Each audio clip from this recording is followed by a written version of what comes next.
journal. Tenemba Munikata. Bienvenue à la deuxième édition de Mali Actualité. La route nationale 15 Sévaré-Banyangara, auparavant infestée de malfaiteurs, est libérée par les forces armées maliennes. La présence des militaires rassure les populations riveraines, nous disent nos envoyés spéciaux Ousmane Diakité et Alou Kouné. Le port de Nouakchott offre des atouts aux hommes d'affaires maliens, constat fait par les ministres de l'Industrie et du Commerce, rassurés par la bonne disposition des autorités mauritaniennes. Il y a presque 22 ans que la COFESFA a vu le jour. La coopérative des femmes pour l'éducation, la santé familiale et l'assainissement est une entreprise privée certes, mais sa vocation est d'intérêt public. C'est avec Agibou Koulibaly dans la chronique de l'environnement. Et puis le sport, la page animée par Idrissa Kamara nous rendra compte surtout de l'avis de la FEMAFOOT sur la participation des Aigles à la CAN Cameroun 2022 et les préparatifs des éliminatoires de la Coupe du Monde Qatar 2022. L'Algérie et le Royaume-Uni ont réaffirmé leur disponibilité à accompagner le Mali. Les ambassadeurs des deux pays l'ont dit hier au président du Conseil national de la transition, au centre des échanges, le développement de la coopération entre ces pays amis et le Mali. Les deux diplomates ont affirmé le soutien de leur pays au Mali en ces moments difficiles. Nous aussi, Soko. C'est l'ambassadeur du Royaume-Uni qui a d'abord été reçu par le colonel Malik Diaw, président du CNT, Conseil national de transition. Les deux personnalités ont parlé du renforcement de la coopération entre les deux pays. Barry Lohen, ambassadeur du Royaume-Uni au Mali. On a eu un échange de perspectives très intéressant, très fructueuse concernant cette période difficile pour le Mali. Et on a changé les perspectives concernant la trajectoire actuelle. Et j'ai pris l'occasion surtout de souligner l'importance de la souffrance humanitaire. Il faut qu'on trouve les moyens d'accompagner les populations qui souffrent des problèmes humanitaires. Ensuite, ce fut le tour de l'ambassadeur extraordinaire et plénipotentiaire d'Algérie d'être reçu par le président de l'organe législatif de la transition. Le développement de la coopération entre Bamako et Alger de façon générale et les échanges commerciaux en particulier étaient au menu de leur entretien. El Hawes Riach, ambassadeur d'Algérie au Mali. Nous avons eu l'occasion de faire un tour d'horizon sur les relations bilatérales entre nos deux pays et les perspectives de ces relations dans les différents domaines. Nous avons parlé de coopération économique, de coopération financière. Nous allons très bientôt ouvrir une filiale de banque ici au Mali pour fluidifier les investissements, les échanges commerciaux. Nous avons parlé également de la situation politique dans la région et j'ai eu l'opportunité de souligner à Monsieur le Président toute la solidarité de l'Algérie. Les deux diplomates ont affirmé tout l'engagement de leur pays à soutenir le Mali dans la situation difficile qu'il traverse. Le port de Nouakchott, la capitale mauritanienne, offre des avantages certains pour le Mali. Il s'étend sur 160 000 hectares, pouvant accueillir annuellement 700 bateaux de marchandises. Le ministre de l'Industrie et du Commerce est allé constater tous ces avantages comparatifs afin que les opérateurs économiques maliens puissent l'exploiter au mieux. Déjà, les responsables mauritaniens affichent leur détermination à mettre leurs infrastructures à la disposition du Mali. Envoyés spéciaux Adama Djimde et Mamadou Sidibé. Le port de Nouakchott est l'un des plus importants de la sous-région en termes de capacité de stockage et de manutention. Des milliers de conteneurs y sont déchargés annuellement. Pour le ravitaillement correct de notre pays en produits de première nécessité en ciment, nos opérateurs économiques ont besoin d'un tel investissement. Le ministre de l'Industrie et du Commerce est venu apprécier les avantages que le Mali pourrait bénéficier. Déjà, les Mauritaniens sont dans une dynamique de partenariat gagnant-gagnant. Mohamed Raïs, directeur général du port de Nouakchott. Le port de Nouakchott est à la disposition de nos frères maliens pour l'ensemble des opérations de manutention et de logistique qu'ils souhaitent effectuer sur cet espace. Aujourd'hui, comme je le disais à son Excellence, nous sommes dans un moment de solidarité, de fraternité. Et notre souci est d'accompagner nos frères maliens pour tous leurs besoins. En visitant les installations, le ministre a une bonne raison d'être séduit compte tenu des réalités du terrain. Mauloud Ould Mohamed. J'ai été très surpris par l'espace d'abord de ce port, sa grandeur, mais aussi vraiment la technologie récente dont ce port met à la disposition de ses clients. Je pense que ça, c'est l'une des plus grandes opportunités. C'est une aubaine pour nous de venir nous investir de plus en plus sur ce port pour assurer le maximum d'approvisionnement de notre pays pour les années à venir. Le port de Nouakchott a des atouts et d'autres opportunités supplémentaires qui attirent les commerçants maliens. Youssouf Bachili, président de la Chambre de commerce et d'industrie du Mali. Le port de Nouakchott, l'avantage par rapport aux autres corridors, aux autres ports, ils ont un espace nécessaire pour avoir des stocks de marchandises en destination du Mali. Ils sont compétitifs par rapport aux autres ports. La Chambre de commerce avait demandé un espace nécessaire pour faire un dépôt d'hydrocarbures qui ça a été accordé par le port de Nouakchott. Moi, je pense que cette corridor, elle fera encore plus par rapport aux autres corridors que nous exploitons aujourd'hui. Si les facilités sont offertes aux Maliens, ce port pourrait bientôt intensifier le trafic sur le corridor Nouakchott-Bamako à l'avantage des opérateurs économiques de nos deux pays qui n'en demandent pas moins. Nouakchott, Adama Djimde, Mamadou Sidibé pour l'ORTM.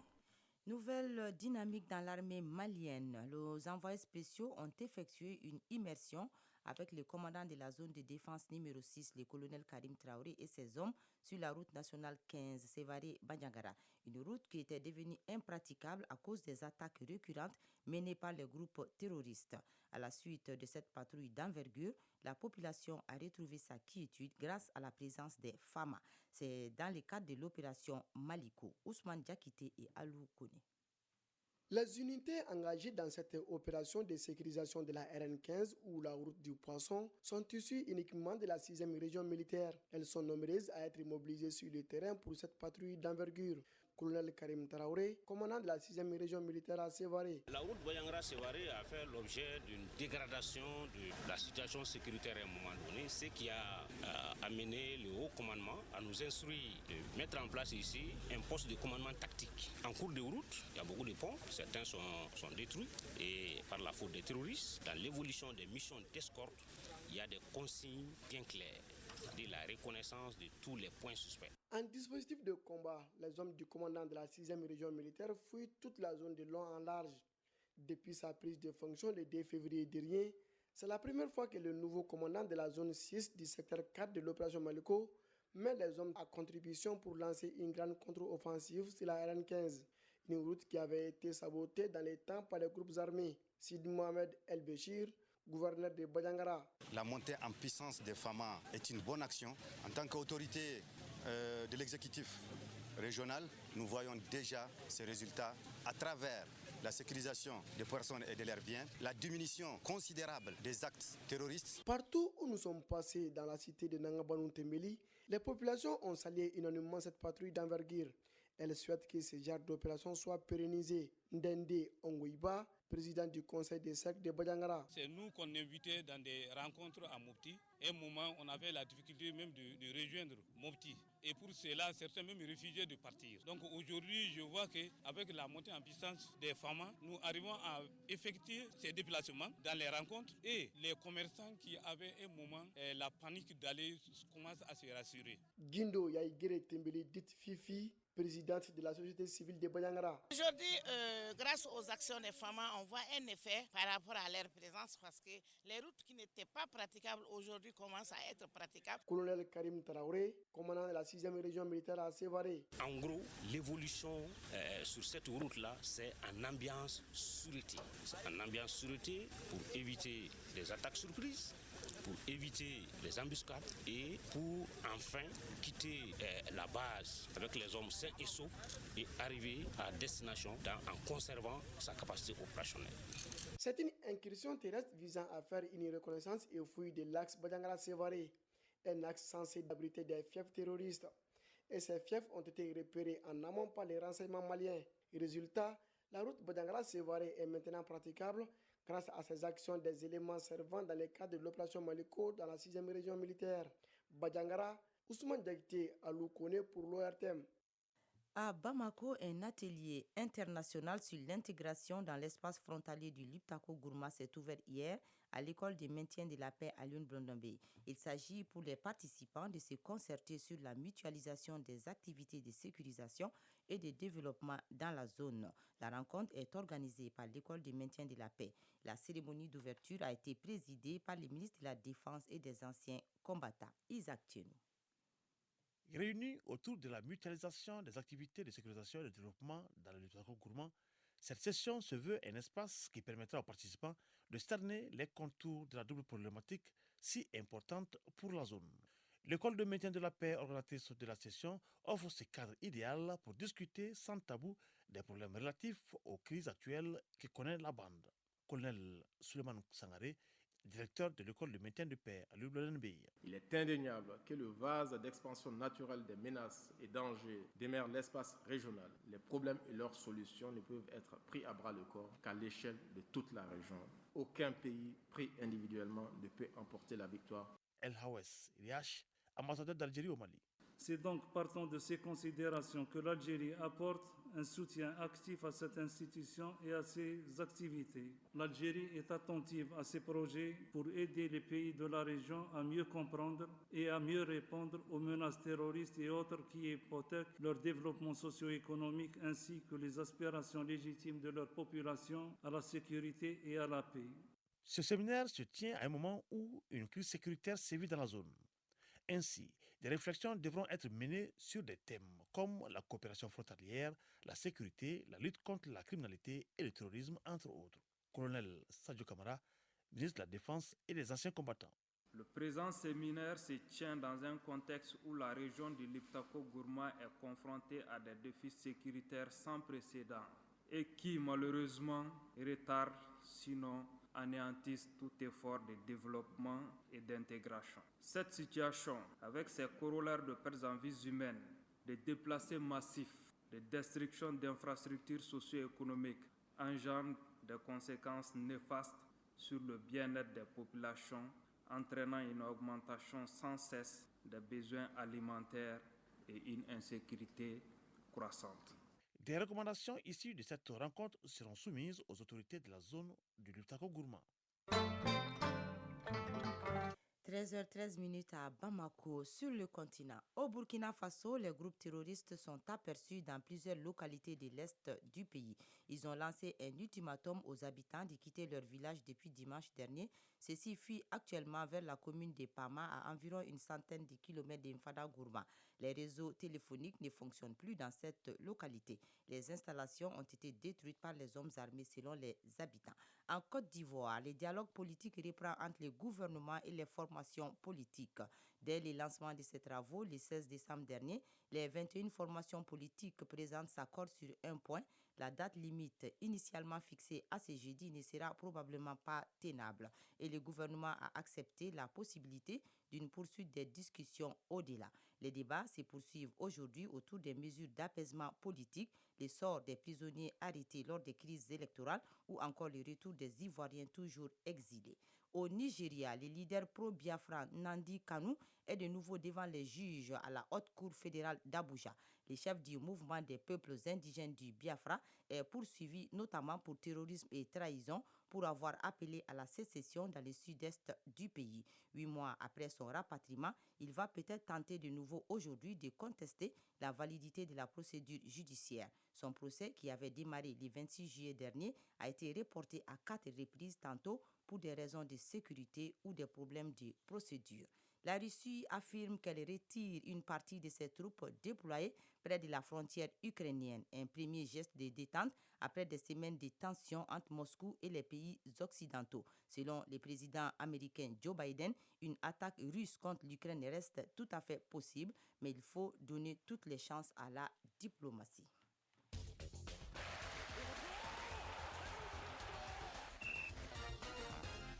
« 13h15 » Idrissa Kamara, bonjour. Bonjour. La page sport avec vous. Le sport, c'est d'abord cette conférence de presse que la Fédération nationale de football a animée ce matin à son siège.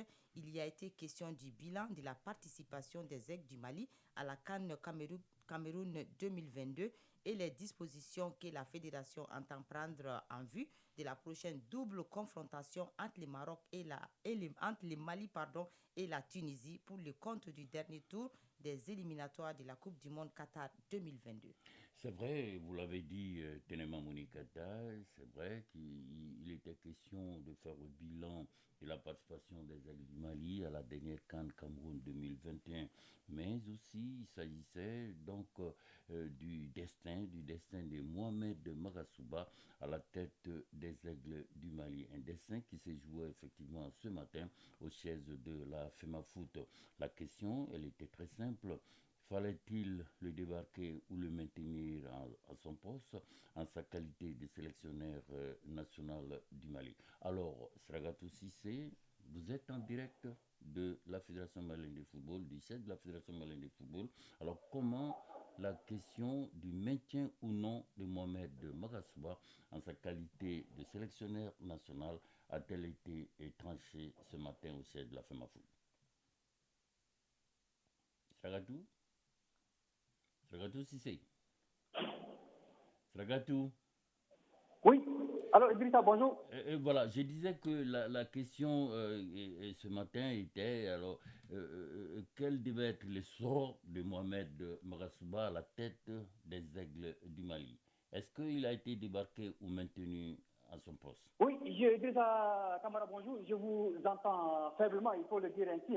Magasuba, le sélectionneur national des Aigles du Mali, reste à son poste. L'annonce a été faite officiellement par le président de la Fédération malienne de football, Mamoutou Touré, devant un parterre de journalistes. Alors, selon le président Touré, un collège d'anciens joueurs composé de Frédéric Oumar Kamité, Cédric Kanté, Eric Sekouchel, Seydou Keita, Mohamed Lamine Sissoko Momo a été contacté pour assister le staff technique déjà en place. À ceci, des entraîneurs locaux seront sollicités. Donc chacun doit apporter sa pierre à l'édifice. Pour l'instant, leurs noms n'ont pas été officialisés. Les discussions sont en cours. La CAN a été un échec, a reconnu le président de la Fédération malienne de football, Mamoutou Touré. Et voilà, Sragatou, alors on sait, ils sont assez nombreux, les anciens footballeurs qui vont être sollicités par rapport à cette nouvelle mission. Est-ce qu'on connaît les limites de leur mission? Quelles vont être les démarcations entre leur mission à eux et la mission du sélectionneur national?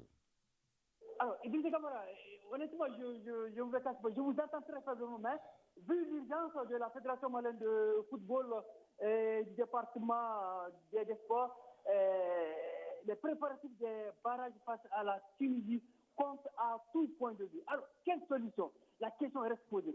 Le président Touré demande l'union sacrée autour des Aigles du Mali. L'échec à la CAN interpelle à tout point de vue. Le temps presse. Le match aller le 24 mars ici à Bamako et le retour le 27 à Radès, 3 jours plus tard, quand même, font de telle sorte que l'union sacrée est demandée autour des Aigles du Mali pour essayer d'aller à la Coupe du Monde au Qatar en fin d'année. Une Coupe du Monde au Qatar, c'est quand même une occasion rêvée pour cette génération. Et Sragatou, on le sait, Mohamed Magasuba, il ne sera plus le seul maître à bord. Il va être assisté par un collège d'entraîneurs, ça on le sait. Alors, mais l'autre question, c'est quelles sont les dispositions que la Fédération malienne de football s'apprête donc à prendre par rapport à la double confrontation entre le Mali et la Tunisie pour le compte du dernier tour éliminatoire de la prochaine Coupe du Monde Qatar 2022. Alors, je vous attends très faiblement. Les dispositions que la Fédération malienne s'apprête à prendre par rapport à la double confrontation Mali-Tunisie pour le compte des éliminatoires de la Coupe du Monde. Voilà, effectivement, après la formation du collège autour du sélectionneur Mohamed Magasuba, l'État malien mettra toutes les dispositions à son niveau pour permettre à cette équipe nationale du Mali de jouer le match aller ici à Bamako le 24 mars face à la Tunisie et 3 jours plus tard à Radès, j'imagine, dans des conditions climatiques difficiles. Mais quand même, l'union sacrée est demandée autour de cette équipe nationale. Voilà, merci Trarab Sissé. Vous reviendrez certainement plus largement encore sur tout ce qui vient de se passer au sein de la fédération. D'abord, le maintien de Mohamed Marasouba à la tête de l'équipe nationale, quitte à lui adjoindre, n'est-ce pas, tout un collectif d'entraîneurs, en tout cas d'anciens footballeurs, et puis les dispositions pratiques que la fédération va donc arrêter pour permettre la qualification du Mali à l'issue de la double confrontation qui va donc l'opposer à l'équipe nationale de Tunisie. Alors, Monikata, voilà donc ce qu'il fallait retenir de cette conférence de presse que la Fédération malienne de football a animée ce matin en son siège. Oui, Idrissa Kamara, l'actualité du sport sur le continent, c'est aussi les derniers tours qualificatifs de la prochaine CAN féminine Maroc 2022.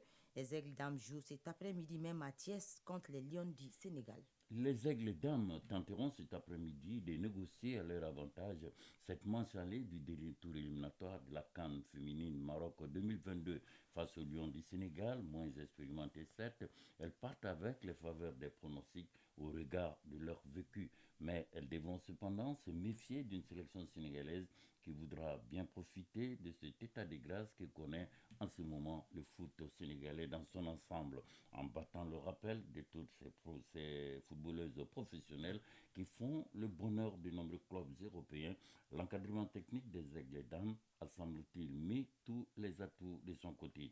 Il n'y a plus qu'à attendre de savoir leur comportement cet après-midi à Thiès pour se faire une religion quant à leur capacité à arracher le dernier ticket qualificatif pour Maroc 2022. Et on finit avec la Ligue des champions d'Europe dont les 2 premiers matchs des 8e de finale aller ont été joués hier soir.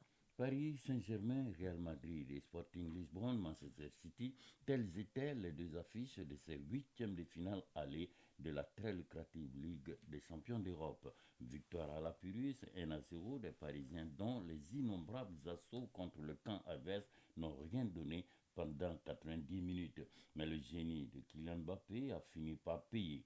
Son but, très osé dans les derniers instants des arrêts de jeu, a permis à l'équipe de la capitale parisienne de l'emporter, certes par le strict minimum, mais victoire ô combien importante avant la manche retour dans 3 semaines dans l'entre-deux Bernabéu. Les jeux sont loin d'être faits. Dans l'autre rencontre, les Portugais du Sporting Lisbonne n'y auront vu que du feu face à un Manchester City auquel tout a réussi. À l'arrivée, c'est la grosse caisse, 5-0. On ne voit pas comment le Sporting de Lisbonne pourra se relever d'un tel naufrage au retour, qui plus est à Etihad Station. Merci Idrissa Kamara pour toutes ces informations. Chronique de l'environnement. Nous vous proposons aujourd'hui un retour sur la COFESFA, la coopérative des femmes pour l'éducation, la santé familiale et l'assainissement. La COFESFA est une expérience originale née de la volonté des jeunes femmes diplômées qui ont su créer leur propre emploi et l'ont mis au service de la communauté. Et depuis 1989, l'entreprise perdure même si les difficultés ne manquent pas. La COFESFA dans la chronique de l'environnement, une réalisation de Agibou Koulibaly. Être ensemble est un début. Rester ensemble constitue un progrès.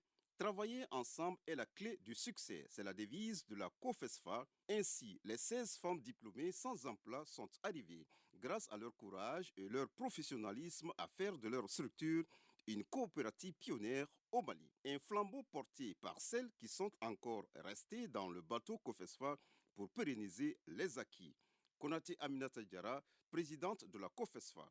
Nous avons commencé tout d'abord par ramasser les ordures ménagères de porte en porte au niveau des familles et aussi de faire de la sensibilisation parce que nous savons qu'il ne s'agit pas seulement de ramasser les ordures, mais il faut aussi informer, communiquer avec la population pour au moins les informer sur les conséquences des maladies liées surtout à l'insalubrité. Et c'est à travers cet acte que nous avons eu à mener des séances de sensibilisation avec les familles sur les maladies comme la diarrhée, les paludismes, les maladies infectieuses. Dans le cadre de l'amélioration du cadre de vie des populations, plusieurs activités sont menées. Les citoyens sont satisfaits des actions de salubrité de la COFESFA. Kola Diallo, superviseur de la COFESFA. J'accompagne notre camion qui transporte les ordures de son aire de départ à son aire d'arrivée chez le client. En cas de panne, je fais tout pour ramasser les ordures de nos clients. Je sensibilise les gens dont les poubelles sont en mauvais état pour qu'ils les remplacent et ceux qui versent les ordures par terre. Nous avons un problème de matériel roulant, car souvent notre seul camion tombe en panne. Par faute de dépôt de transit, nous déversons les ordures hors de Bamako. Autre difficulté, en période de l'hivernage, notre camion s'enfonce souvent dans la boue. Notre souhait est d'avoir un camion en bon état et qui peut faire notre affaire à tout moment.